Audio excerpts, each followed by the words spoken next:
Hello everyone and welcome back to our history channel. Today, we'll be discussing the War of Portuguese Succession, a pivotal event that took place in the early 18th century.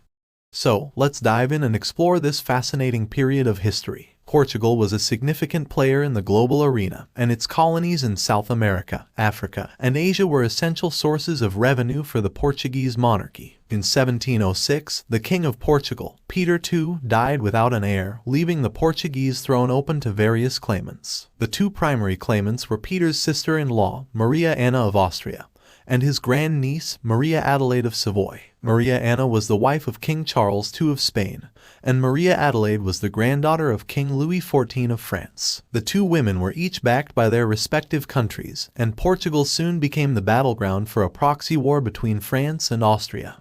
The war dragged on for several years, with several battles fought on Portuguese soil. The Portuguese forces, commanded by the English general, the Earl of Galway, were outnumbered and outgunned by the French and Spanish armies, who had superior resources at their disposal. However, the Portuguese forces were able to hold their own, and the tide of the war began to turn when the Archduke Charles of Austria, with the support of England and the Netherlands, launched a successful invasion of Spain. This success led to the Treaty of Utrecht, which was signed in 1713 and brought an end to the war. Under the terms of the treaty, Maria Anna renounced her claim to the Portuguese throne, and Maria Adelaide was recognized as the rightful Queen of Portugal. The War of Portuguese Succession had significant consequences for Portugal, which was left with a weakened economy and a reduced standing in Europe. However, it also marked the beginning of a new era in Portuguese history, with a more centralized and stable monarchy. That's all for today's episode.